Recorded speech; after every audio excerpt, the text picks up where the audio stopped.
Bienvenue chez Obscurlist pour des podcasts de jeux de rôle dans des univers sombres. Précédemment, dans la Madone Noire, Marcus comprend pourquoi cette femme lui rappelait quelqu'un. Magda et sa mère. Et Irina et Sven découvrent le passé trouble de Magda. Nous reprenons, alors que les trois se sont réunis à Berlin et entrent dans l'appartement de Magda Orlevant. Bonne écoute de la Madone Noire, épisode 6. Vous entendez de faibles grognements qui viennent plus loin dans l'appartement. Donc vous passez l'entrée dans laquelle il y avait aussi plusieurs journaux accumulés, plusieurs publicités, plusieurs lettres, des petites fleurs séchées et une petite image de la Madone à l'enfant. Et vous traversez le salon, dans lequel vous voyez des tas de vêtements empilés sur le canapé de cuir, il y a des bibliothèques, et vous vous dirigez, ça tous, vers la porte de la pièce. On devrait plutôt aller dans la cuisine pour trouver la nourriture pour le chien. Donc toi, tu proposes ça et tu y vas ou pas? Oui. Et que fait Irina? Que fait je vais vers la 7 pour écouter à la porte. Et il a le temps de venir. Tu vas vers la salle d'où vient le bruit. Oui.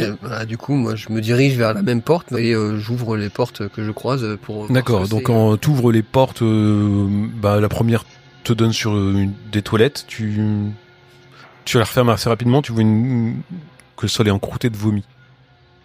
La pièce d'après, c'est la salle de bain et tu vois que le sol il y a plein de serviettes détrempées sur le sol et t'aperçois la baignoire à moitié remplie d'eau.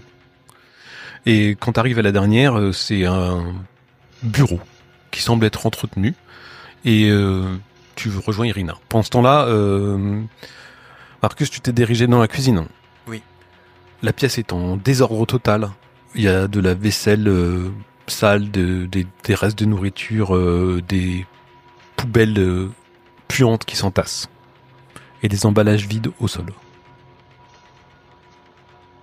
Ok, j'essaie de trouver une gamelle pour mettre de l'eau et une deuxième gamelle pour la nourriture. Il n'y a pas de traces d'animaux ici, dans cet appartement, donc il n'y a pas de gamelle en fait. Tu trouves des bols. Oui. Ouh, c'est bizarre. Je peux prendre déjà un bol, le remplir d'eau, mais...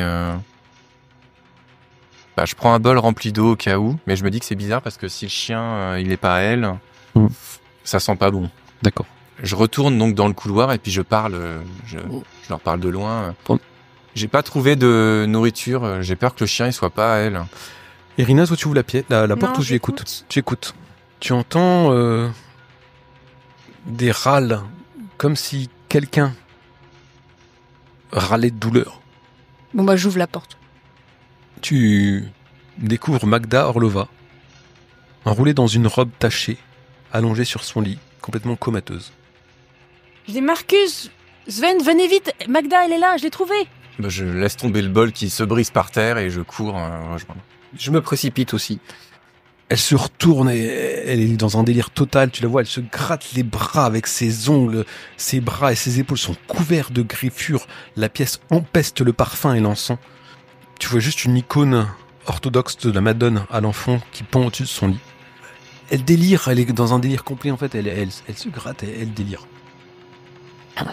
Magda! J'essaie de la ramener à la raison, qu'elle nous écoute. Magda! Donc tu te rapproches d'Irina. Ah oui, moi je me... oui. Sven? Je pense que je vais appeler les secours. D'accord. Elle répond à aucune de tes sollicitations, Marcus. Irina, tu constates que elle semble vraiment agoniser en fait. Tu lui donnerais 80 ans. Tu vois que ses cheveux sont totalement blancs, emmêlés. Et elle murmure sans cesse dans une langue que tu ne comprends pas. Peut-être du russe. Marcus et Irina, vous apercevez son corps qui est couvert de cloques violacées, qui bougent sans arrêt, comme si il s'y trouvait quelque chose de vivant. Dans certaines d'entre elles, vous pouvez apercevoir de minuscules têtes noires. Marcus, vous comprenez ce qu'elle dit? Elle dit des mots là. Non, je te parle pas la langue. Je prends un drap, pour la mettre sur elle, pour couvrir, parce que c'est pustule et tout. Et je lui attrape les mains pour qu'elle arrête de se griffer à sang, en fait. Tu vois que ses ongles sont pleins de sang séché, voire de pus séché. Ouais, c'est pour ça. Je la recouvre pour pas qu'on voit. Voilà, je lui attrape les mains, je lui saisis les mains, je m'agenouille à côté d'elle et j'essaie de lui parler calmement. D'accord. Et parce que je pense avoir entendu Sven sortir son téléphone pour appeler les secours et donc je veux pas qu'elle se blesse le temps que les secours arrivent. Sven, tu appelles les secours, c'est ça? Te dis qu'on va rapidement dépêcher une ambulance sur place. Ok. Irina, tu fais quoi? Je sais pas quoi faire en fait parce que je vois Marcus qui est près de sa mère, qu'elle est très malade. Ça m'inquiète ce qu'elle a sur le corps. Je pense au fait que ça me grattait il y a quelques heures. Je suis plutôt tendance à reculer en fait. Ok, tu recules et tu vois à côté de son lit un livre ouvert et un carnet noir. Elle se débat toujours dans le matelas, elle délire complètement, vraiment, elle est dans le délire de l'agonie, quoi. Et tu vois dans son cou encore ces bubons qui semblent gonflés, violacés, un peu jaunes au centre. Là, tu la retiens, elle a aucune force, donc elle peut pas se débattre, évidemment. Irina, toi, tu regardes, tu as vu ces ouvrages, tu les prends pas? Oui, je regarde le livre ouvert. Le livre n'a pas de titre. Mais tu peux regarder la page de garde. Il est ouvert sur quelque chose. Tu regardes ce qu'il y a écrit? Oui. C'est une page cornée pour être retrouvée plus facilement visiblement dans le livre. Et de loin, c'est un texte assez abscon, écrit tout petit. Mais tu vois le titre.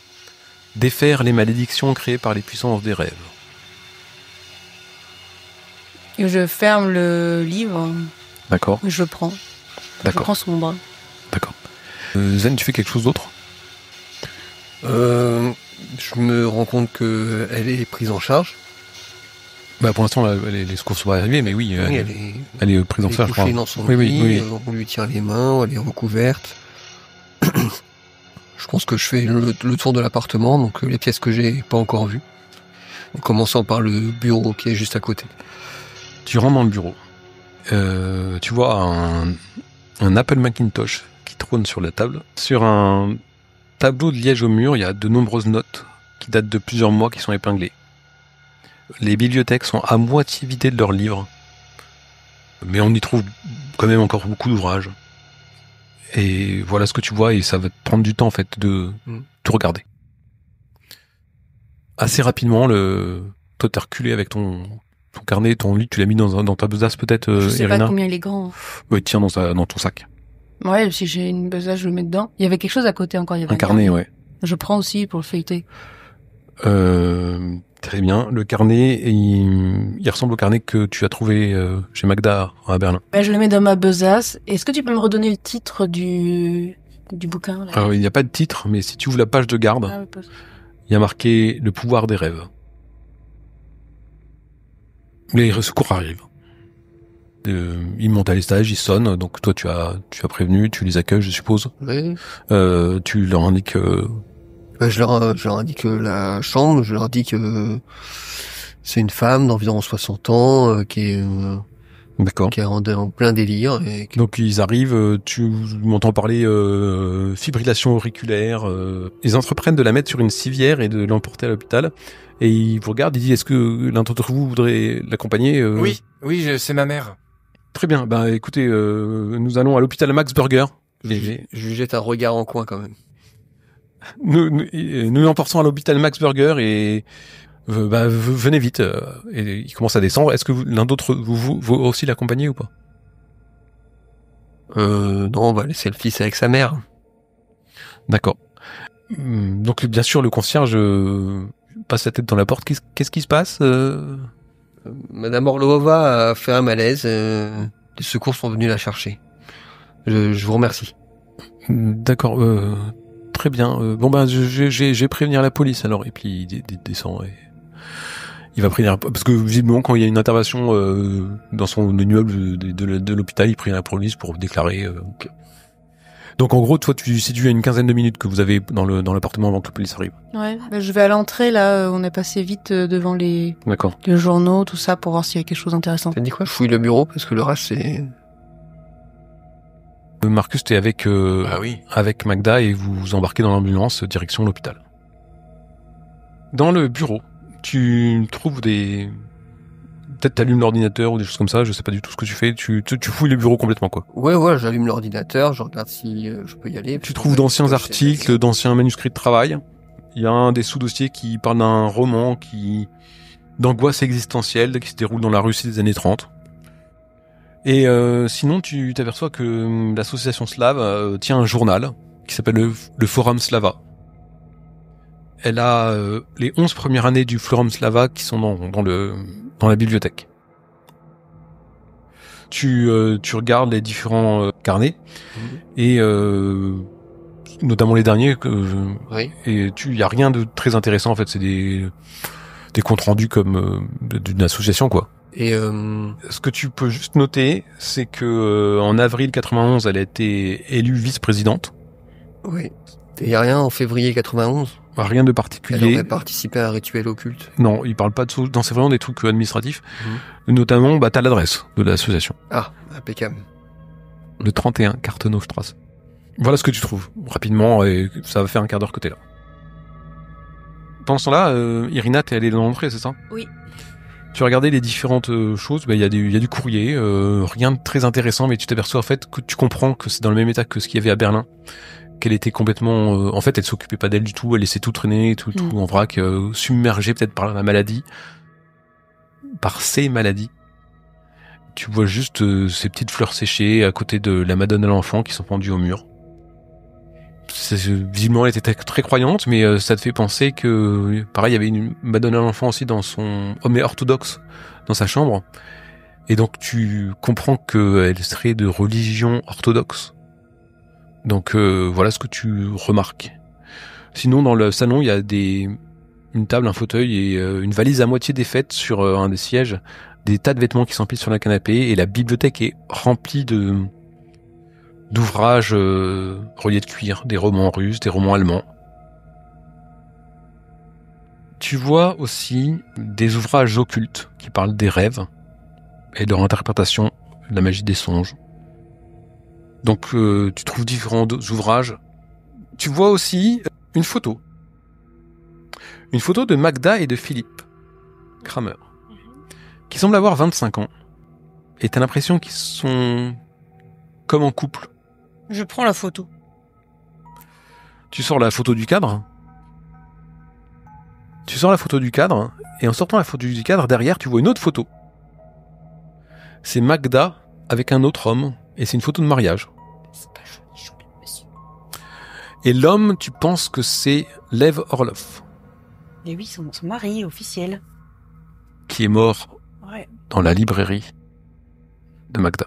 Ah, c'est ça. Truc derrière les photos dont il n'y a pas écrit des petits mots.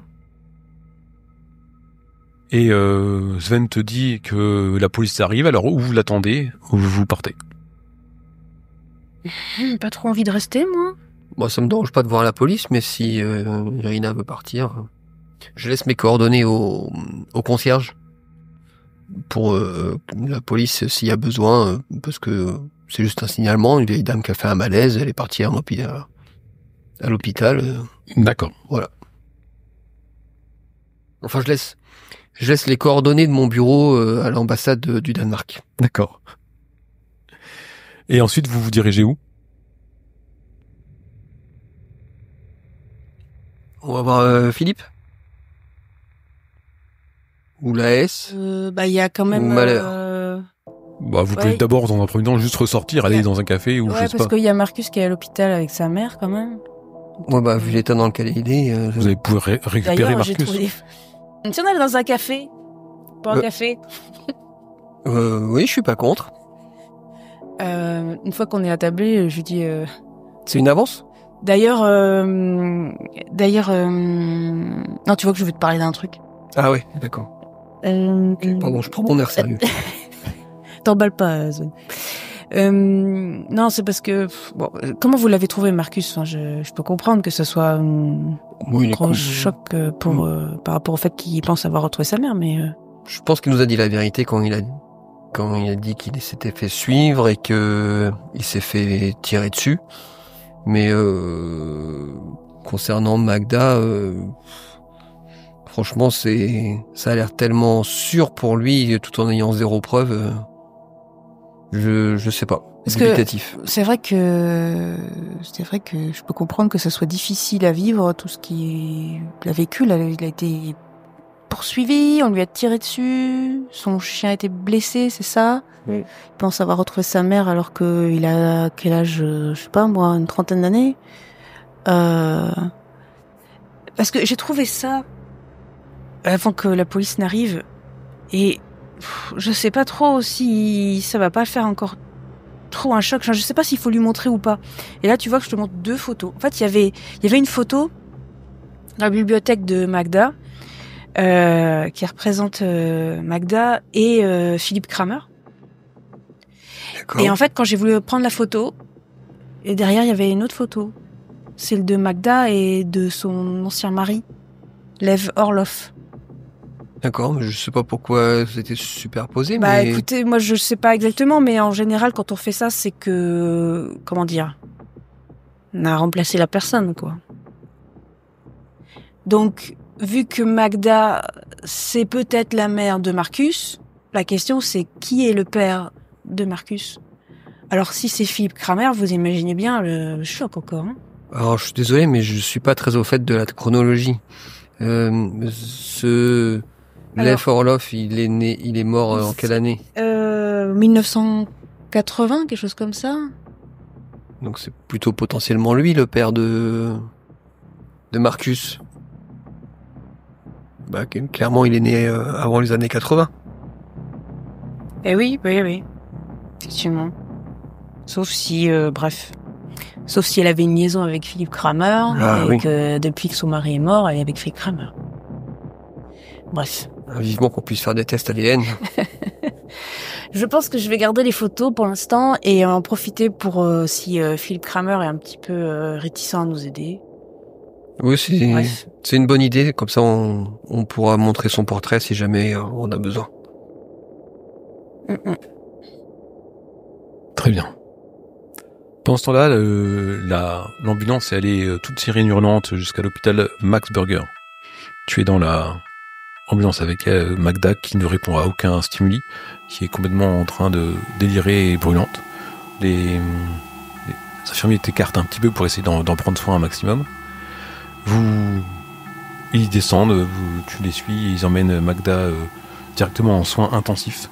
Il y a plein de soignants qui arrivent, qui accourent pour essayer de la sauver. Toi, tu restes dans le couloir, tu attends des nouvelles.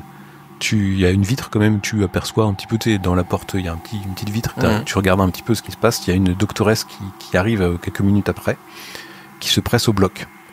Tu t'aperçois en fait rapidement qu'ils sont en train d'essayer de la réanimer cardiaquement. Et puis tu constates avec désespoir qu'il cesse. Il baisse les bras, il regarde leur montre, et tout le monde s'affaire à commencer à ranger et à tirer un drap. Magda est partie.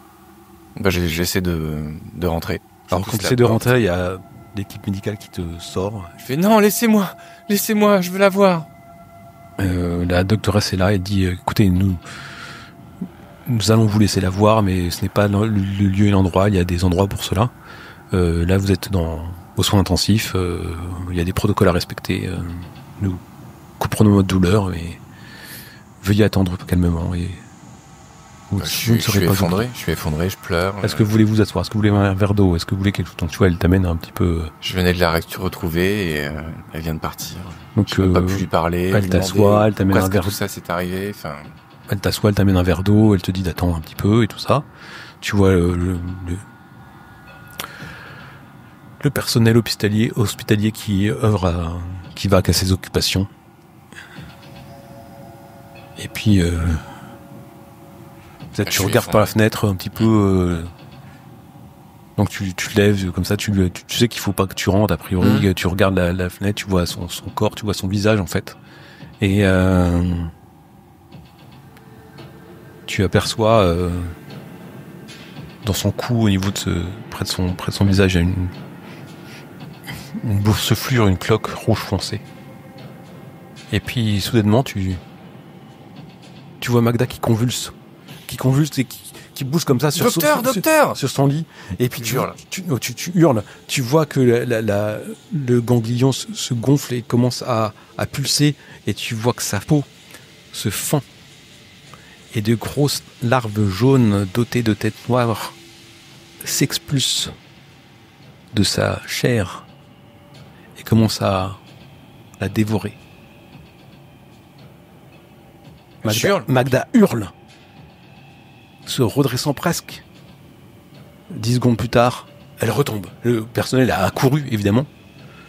Et elle est allongée, morte. Et ils sont rentrés, ils la constatent, ils essaient de te calmer, ils disent « Monsieur, qu'est-ce qui se passe ? Mais elle a convulsé, il y a une espèce de truc qui est sorti de son cou. Vous ne pouvez rien faire, monsieur, elle est partie. Vous avez sans doute dû halluciner ce que vous avez vu. Elle est morte, elle est partie.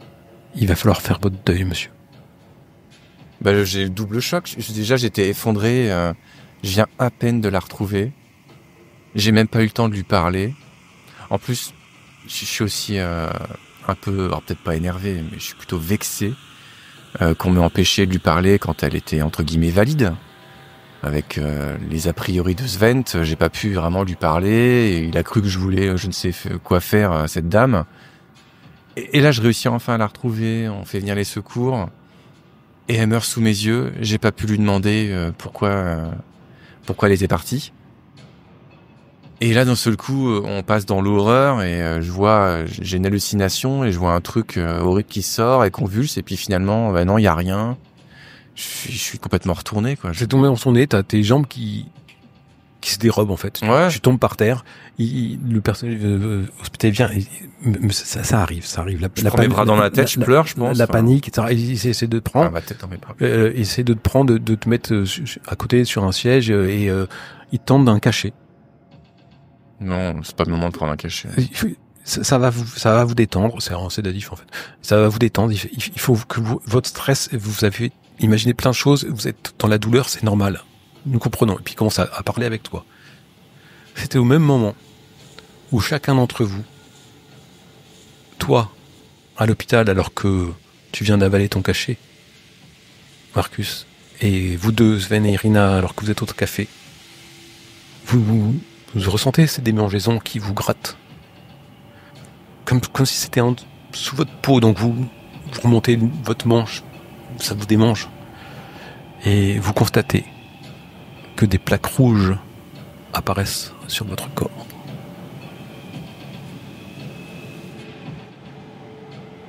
Et ainsi se termine La Madone Noire, épisode 6.